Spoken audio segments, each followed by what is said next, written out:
What's going on, man? Welcome back to the basement. I'm Ron, and last week we tried something new, and some of you guys loved it, some of you guys didn't like it, and it seems like people are pretty split on whether they prefer the rankings videos or the matchup videos. So we're just going to do one and one. It's a lot of work to go through every single matchup twice. It's honestly, like, it sucks to just go through the matchups again on camera. The write-up's not that bad, but we're going to do it one and one. So we're going to do running back matchups, wide receiver rankings. I also will say on the back end of yesterday's video, I was asking, should we do running back matchups, wide receiver rankings every week, or should I swap it, right? We do running back matchups, wide receiver rankings this week, and then next week we could do wide receiver matchups and then running back tier list rankings. So let me know if you guys want me to switch it up or if you guys just like running backs Thursdays, wide receivers on Friday. So we have our top 30 wide receivers to go through today. I expanded it out for you guys. We're going to put them into tiers, all of that good stuff. Let's not waste any time. If you enjoyed the video, make sure down below, subscribe, leave a like. Let's go. Thirsty, trying to choose. I know I'm pretty cool. My nitty bag. Now I'm going to keep it a buck with you guys. We do not have an editor for today's video, so we're out here one take Drake style. Now I will say, if any of you guys out there have seen the tier list videos in the past, I know Mason over at Flock does it really well. If any of you guys see that and are like, I could replicate that once a week, hit my line in the Gmail, in the DMs. I have my Gmail linked in the description down below. Now, for today, we have a couple of ground rules for this tier list video. First of all, it's going to be PPR. Second of all, we're skipping S and A tier. As you guys can see, they're already on the screen, so we can go deeper than 24. A big comment on the last one was, hey, we're starting our top 24 wide receivers. Let's go a little bit deeper than that. So we're going to go top 30, but I just won't cover the guys that are, in my eyes, must start. If you have any of these wide receivers on your team, they need to be in your lineup. On top of that, we're going to be skipping the Thursday night game because this is going to come out on Friday. So if you started or sat Curtis Samuel, Terry McLaurin, whatever, that has already happened. So that lets us get even deeper, right? Because if McLaurin and Samuel were in this list, now we're expanding that out to like 32. Last thing, for this video right now, just based on the news I have, I'm going to assume that Michael Thomas and Keenan Allen are both out this week. Now, we'll get more information as practice reports come out on Friday, but I'm recording this Thursday, 4:45 p.m. This is the info that I have to work off of. Now, let's get into this. Let's start with our wide receiver 9 in B tier. And I'll say B tier, right? So S tier to me, top 3, untouchable, elite options. A tier, those are your firm, elite wide receiver ones, set it and forget it type wide receiver ones for this week. And then these are my back end wide receiver ones. So I still like them as like top 12 options this week, but they're not no-brainers. And first up, we have Marquise Brown. And this is easily the highest I've ever ranked him in a given week, probably dating back to last year. And he has a matchup here. Pretty much everybody in this matchup, right? It's Marquise Brown on the road in Seattle. And this is the matchup of the week. Or not the matchup of the week. The Chiefs versus Bills probably is. But this is going to be a really fun game. The over-under is over 50 points. There should be fireworks. This is the two worst PFF coverage defenses here. The Cardinals and Seahawks can't play defense. Geno's playing out of his mind. Kyler Murray is always going to be a force. So you have a lot at play here where the wide receivers have very favorable matchups against the secondary. And it should be an environment that encourages scoring. And Marquise Brown right now is really hot. He has 3 straight 20-plus point games. He's the wide receiver 7 in points per game. You get one last week here. I think one last week, maybe one more week after this, without DeAndre Hopkins. If he was going to come out here and set the world on fire for another week, it would be in week 6. Now, our next wide receiver is in that same game, DK Metcalf at wide receiver 10. Again, probably the highest I've ranked him since last season. And we're putting a lot of our eggs in this basket of the Seattle versus Cardinals game. But you kind of just have to trust the market when it comes to these high over-under games, especially during this week when outside of the Bills-Chiefs game and outside of the Seahawks-Cardinals game, I don't think there's any games out there with even above like a 47 over-under.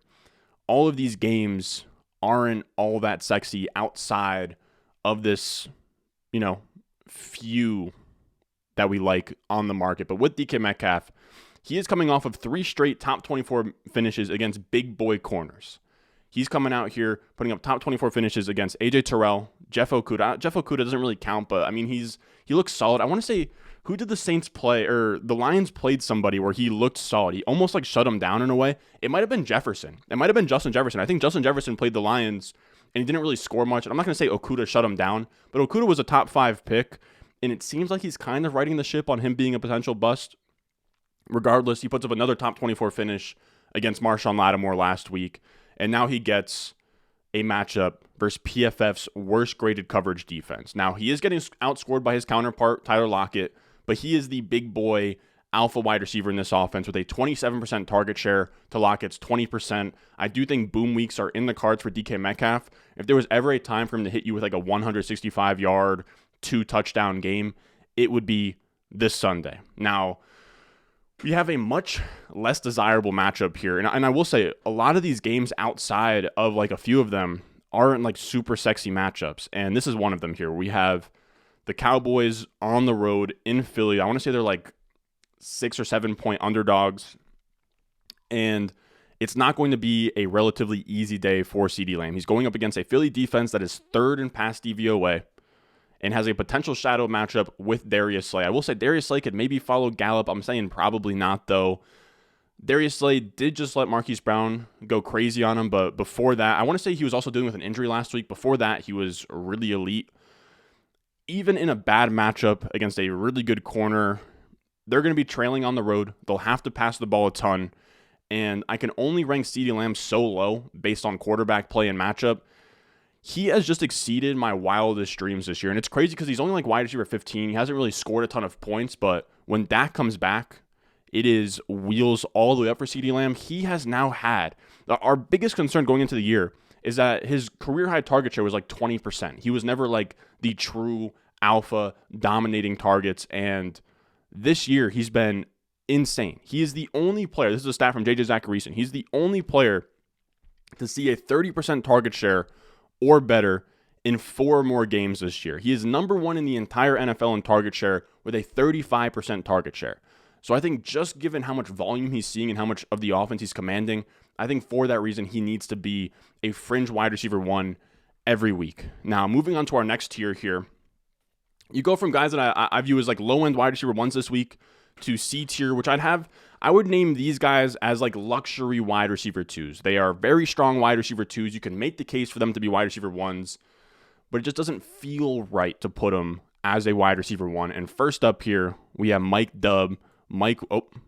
Williams going up against the Broncos at home. Now, he has a really tough matchup here. The Broncos secondary is no joke. They have allowed the second fewest fantasy points to wide receivers so far, and he should probably see shadow coverage from Patrick Surtain. Now, to give some positives here, Keenan Allen is still not practicing, so Mike Williams should be the focal point of this offense, or the focal point of this passing offense for another week. He's now had 10 or more targets in 3 of his last 4 games. He's seeing volume that we've never really seen him command before. So even against a really tough defense here, I still like him as like a fine boom-bust option like he always is as the focal point of this passing offense. Again, I'm assuming that Keenan Allen misses another week. He's still day-to-day. It's Thursday today. He still hasn't practiced yet. It doesn't seem likely that he is going to suit up this weekend. Now, this is now our 3rd wide receiver out of 5 that is in this game, and it's Tyler Lockett. And this is similar to, of course, like Metcalf, like Hollywood. Both of these secondaries are awful. It's going to be shootout potential galore, if you will. And Lockett is currently the wide receiver 12 in points per game, despite only a 20% target share. He has massive weekly upside. We know who Tyler Lockett is. He catches deep balls, scores touchdowns, a spike week. It feels like one or both of them should have a big week between Metcalf and Lockett, just a matter of which one. Then at wide receiver 14, we have Jalen Waddle. And I get it. Wide receiver 14 feels pretty high for a guy who has been pretty cold recently, right? Where he hasn't scored over 6 points since week 3. He has a backup quarterback this week in Skylar Thompson, but I do feel like better days are ahead here, especially as home favorites this week at home against the Vikings. And the best thing about Jalen Waddle, and why I'm not overly concerned about having poor quarterback play from Skylar Thompson, possibly Teddy Bridgewater, is that he creates his own efficiency after the catch from splash plays, and it feels like he's due right now. He gets a matchup versus a Viking secondary that is dead last in explosive pass percentage allowed. If there was ever a week for him to catch a slant and take it to the house, it would be against a soft Viking secondary that is 26th in DVOA in their pass defense. The Vikings are going to want to push the tempo, score fast, so it's going to be a solid environment for the Dolphins to have to keep up with the Vikings at home.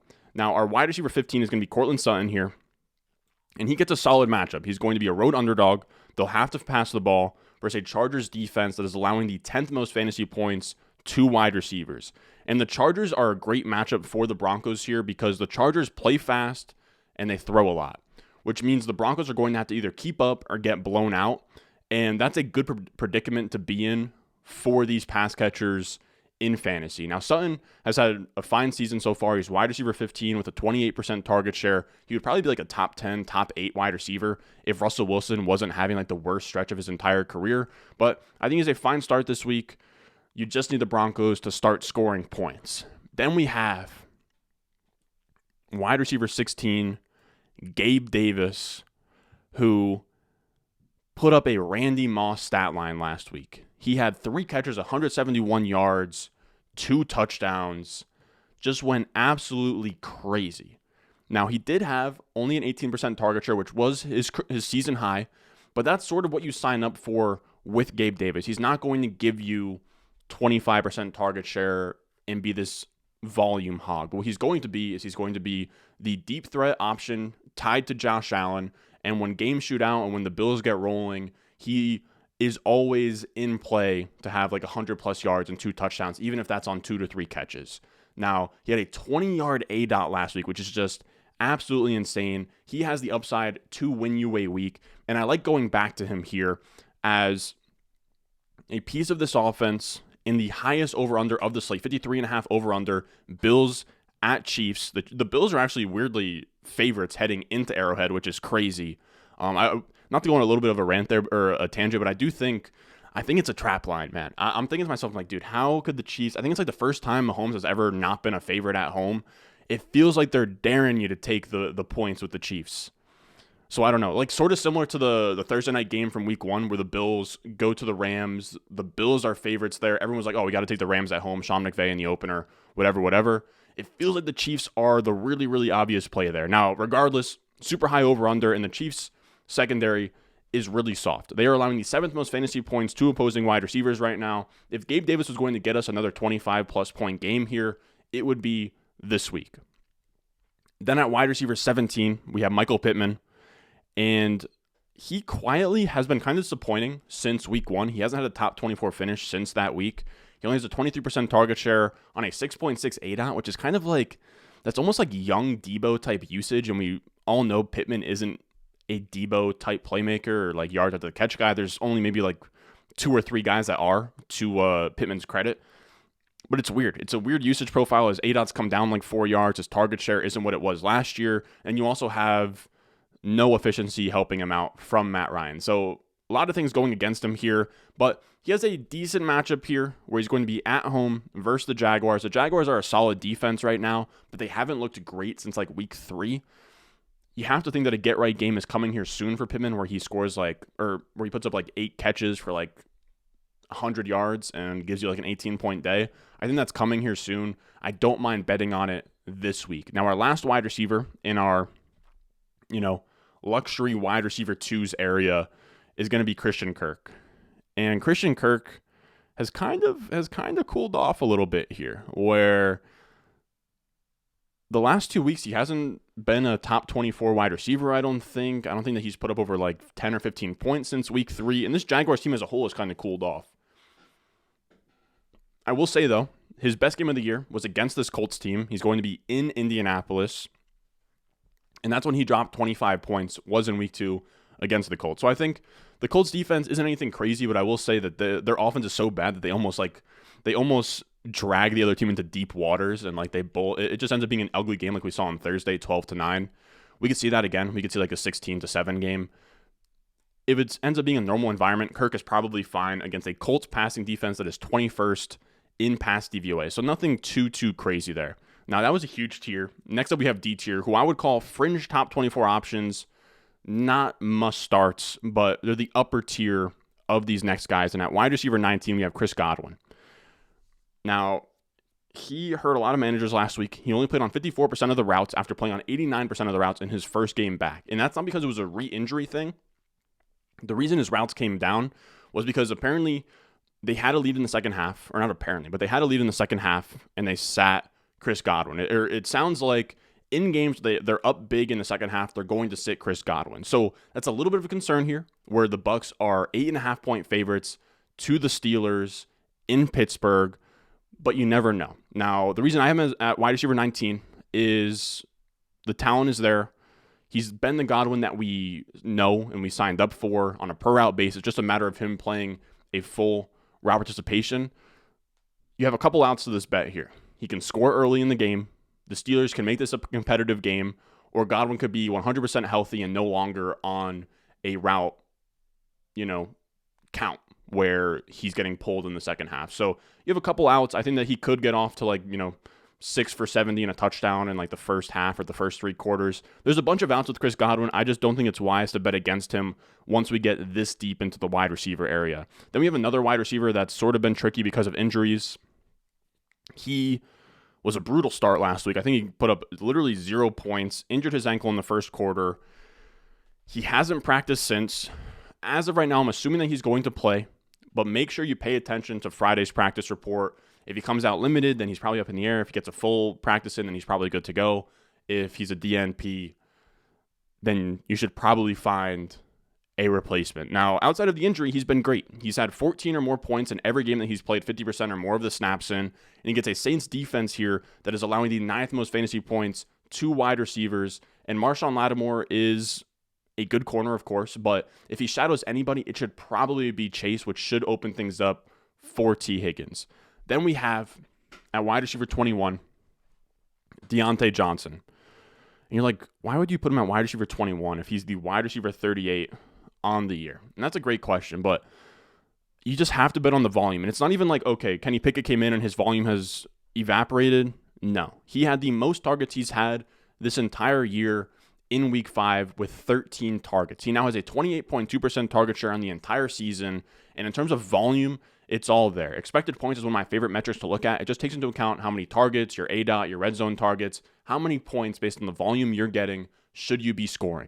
Right now, Deontay Johnson is the wide receiver 10 in expected points, but he's the wide receiver 38 in actual points. He's underperforming a 17.1 point per game volume by 5.8 points per game, which is insane. If we look at his entire career, even with Big Ben and a bunch of inefficiency from his quarterbacks, he has never underperformed his volume by more than 1. So right now he's at minus 5.8. He's never been lower than minus 1.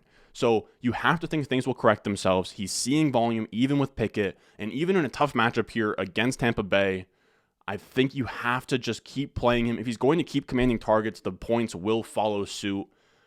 I'm still betting on him as a top 24 wide receiver in some of my lineups. Next, we have Amari Cooper, who is going to be at home versus New England, and he put up last week his 3rd top 12 finish of the season, and he's been a really nice start where he's either giving you zeros or he's giving you not week-winning weeks, but he's giving you a nice little 20, 25 piece, which is really nice in terms of wide receiver scoring. But he gets a tough matchup this week. He is going to be playing against a New England secondary that is top 10 in pass DVOA defense. It should also be a low-scoring game where we saw the Patriots D hold a Detroit Lions defense that was top 5 in scoring offenses, right? Just put up 45 points to the Seahawks the week before, who, of course, the Seahawks don't have a great defense, but they were humming. They even put up a bunch of points on Philly in week 1, and they come out here against the Patriots and drop a goose egg. I think we're going to see Belichick. I think Belichick pretty much has Jared Goff's number right from the Super Bowl, and this is a really hand-in-the-dirt take. Belichick coached Jacoby Brissett. I don't know the stats on him versus former quarterbacks, but I think he's going to give Brissett some issues. Regardless, the volume should be enough, and Amari Cooper has had a good enough track record this year that he should still be considered a fringe wide receiver 2 option. Then at wide receiver 23, we have Chris Olave. And he left last week's game with a concussion, but he's trending towards playing this week. He stowed up 15 points last week despite leaving early for an injury, which is crazy. And now he gets a tough matchup at home against a Cincinnati Bengals pass D that is 7th in pass DVOA defense. Regardless, though, Olave, if he suits up, you have to start him. The volume has been crazy. For a rookie, his volume has been wild. Jamar Chase last year, I want to say, had like a 23% target share. We were thrilled to see Devonta Smith with like a 22% target share on like a 14-yard ADOT. He has like a full-on like 15, 16, 17-yard ADOT. He leads the NFL in air yards and has a 25.8% target share as a rookie. I've said this a million times. I am very, very impressed with Chris Olave. You also have the idea here that Jameis Winston could play instead of Andy Dalton, which I think would help Chris Olave. So a lot of things going his way. I think he's still a nice fringe top 24 guy, even as he's battling injury. Then we have our other rookie wide receiver here that's been performing very well. Drake London is going to be at home against San Francisco. Now, he's cooled off a bunch since like week 3 in terms of scoring points, but he's still commanding a ton of volume. He is third in the NFL with a 33.3% target share. It's really just that Mariota has been underperforming. Arthur Smith has been calling a lot of run plays. And now they get another tough matchup here against the number 1 DVOA defense in the 49ers, but they're going to be home underdogs to the Niners, which means that they should be forced to pass the ball. Now, whether that's going to be Mariota or if he's going to get yanked for Desmond Ridder, regardless, there should be some pass volume in this game. And if there's pass volume, Drake London should be accounting for a third of it. He's like a lot of these guys in this tier. Tough matchup, but you have to just bank on the volume that he's commanded. Now, when we get to E tier, these are my high-end wide receiver 3 options. And up top at wide receiver 25, we have Devonta Smith. He's coming off his second top 12 finish in 3 weeks. He's commanded solid volume despite being next to A.J. Brown with a 25% target share, which is just extremely impressive. I think Devonta Smith, when we look back, I think Devonta Smith and Chris Olave's profiles as like rookies and second-year guys and even prospects, very, very similar, Olave and Devonta Smith, even in just how they win in terms of just, being like svelte, route-running savant type guys.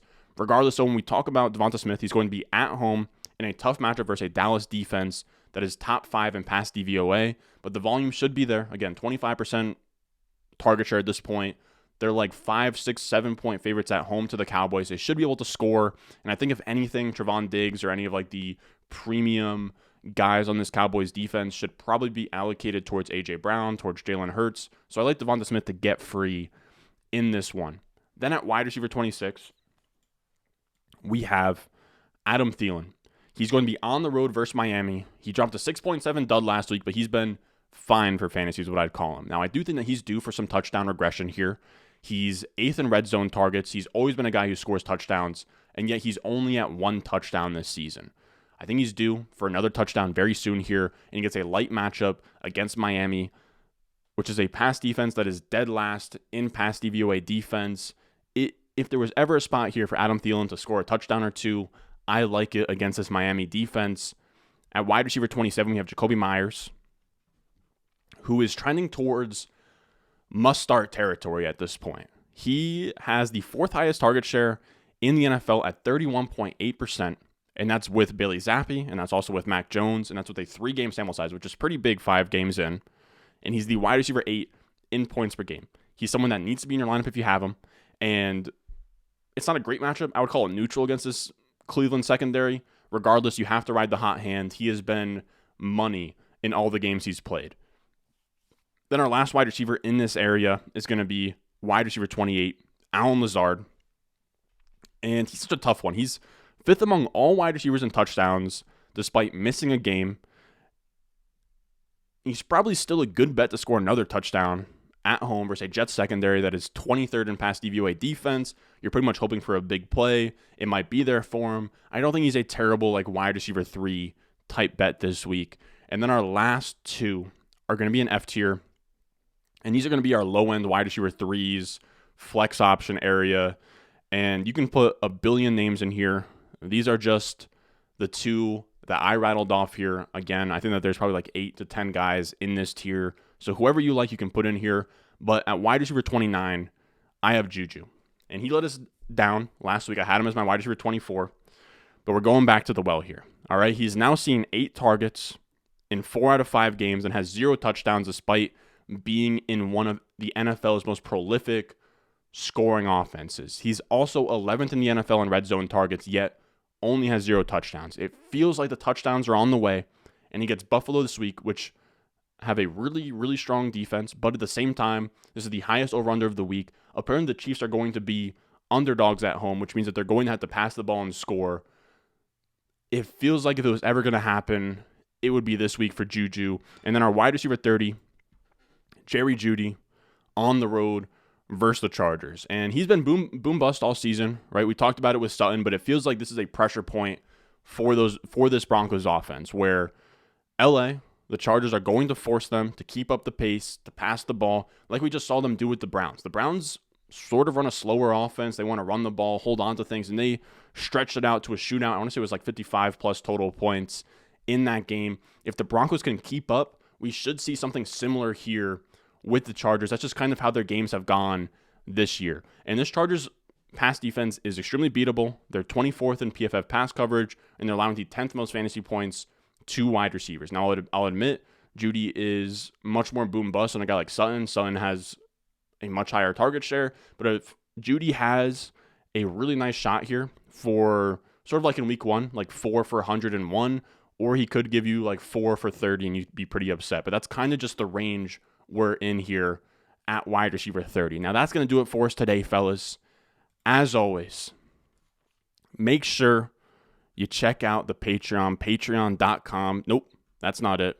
Patreon.com/Ron Stewart. I will have my full rankings on there. Literally, as soon as I hit off on this camera, I'm going to sit down on my laptop, grind out the week 6 rankings, and then that'll be live for the Patreon. So if you want access to weekly rankings, if you want access to start sit streams on Sunday, rest of season rankings, waiver wire, fab bid, recommendations, the whole nine, that'll be on patreon.com/Ron Stewart. But if you can't contribute in that way, a like, a subscribe goes a long, long way. Now, I have a lot to get into here. We're also a little bit late on this Thursday upload. I'm recording this before the Thursday video is even live, so you guys will probably know that by Friday. I don't know. We're getting into a bunch of stuff here. Regardless, enjoy the rest of your Friday, and I will see you guys in the next one. I got the juice, I got the juice. Channel, Chatham's on. Foolies glad I'm home. Even my haters kinda glad I'm on. Rest in peace to my vagabond. Rapper, song, singer, suspended, subpoena from Mr. Meaner.